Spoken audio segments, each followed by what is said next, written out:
आज के लेक्चर में हम पढ़ेंगे कि धातु क्रिस्टल में परमाणुओं का निविड़ संकुलन, packing of constituent particle in crystals. माने क्रिस्टल में परमाणुओं का किस प्रकार पैकिंग होती है।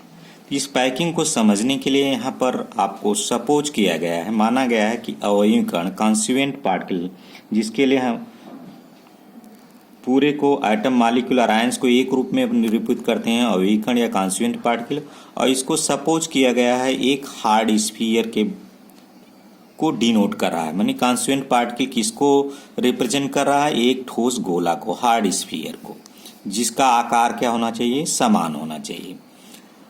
अब कई प्रकार की पैकिंग होती है, उसमें पहला है एक बीमा में निविड़ संकुलन, close packing in one dimensions. इसमें गोलों को एक ही क्रम में इस प्रकार रखते हैं ताकि वे एक दूसरे को टच करते रहें। देखिए टच कर रहे हैं। यहाँ पर हम देखते हैं कि प्रत्येक गोला दो निकटवर्ती गोलों को टच करता है। प्रत्येक गोला दो निकटवर्ती मतलब समीपवर्ती गोलों को टच करता है।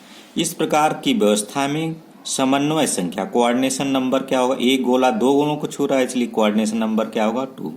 कोऑर्डिनेशन नंबर से आशय ये है कि किसी भी क्रिस्टल में कोई भी परमाणु कितने परमाणुओं के संपर्क में रहता है, उस कुल परमाणुओं की संख्या को हम उस क्रिस्टल के लिए समन्वय संख्या कहते हैं। द्विविमा में निविड़ संकुलन, क्लोज पैकिंग इन 2 डायमेंशंस। इसमें पहला है वर्गाकार निविड़ संकुलन, स्क्वायर क्लोज पैकिंग। इसमें समान आकार के गोलों को निकटवर्ती पंक्ति में इस प्रकार रखा जाता है कि परपेंडिकुलर तथा क्षैतिज गोले वर्ग बनाते हैं। जैसे देखिए यहाँ पर इन गोलों को इस प्रकार रखा गया है कि अगर एक गोला कितने गोलों को टच कर रहा है, 4, और प्रत्येक गोले के सेंटर को अगर हम मिलाते हैं तो क्या बनता है, स्क्वायर, वर्ग बनता है। और इस टाइप के अगर पहली पंक्ति के गोलों को ए नाम दिया गया है तो दूसरा भी ए होगा, तीसरा भी ए होगा।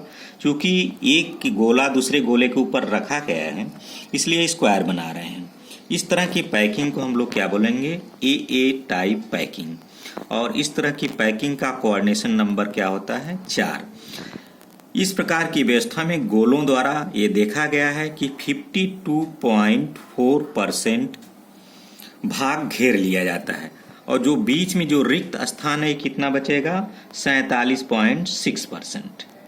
तो 52.4% स्क्वायर क्लोज पैकिंग में पैक्ड स्ट्रक्चर रहता है।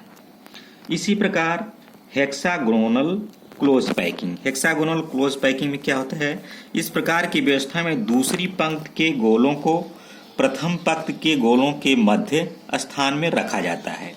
दूसरी पंक्ति के गोलों को प्रथम पंक्ति के गोलों के मध्य में रखा जाता है, और दूसरी पंक्ति के गोले प्रथम पंक्ति के गोले के ठीक ऊपर नहीं रहते हैं, परंतु तृतीय पंक्ति के गोले प्रथम पंक्ति के गोले के ठीक ऊपर स्थित होते हैं। इस प्रकार हम देखते हैं कि इसमें स्थित एक गोला 6 गोलों को 1 2 3 4 5 6 गोलों को टच कर रहा है। तो एक गोला कितने गोलों के संपर्क में रहता है, 6 गोलों के संपर्क में रहता है। इसलिए इस प्रकार की पैकिंग में कोऑर्डिनेशन नंबर कितना होता है, 6 होता है। इस तरह की पैकिंग को ए बी टाइप पैकिंग कहते हैं, क्योंकि ये इस तरह की पैकिंग एक तरह का हो गई, इस तरह की पैकिंग ये, इसलिए ए नाम रखा गया।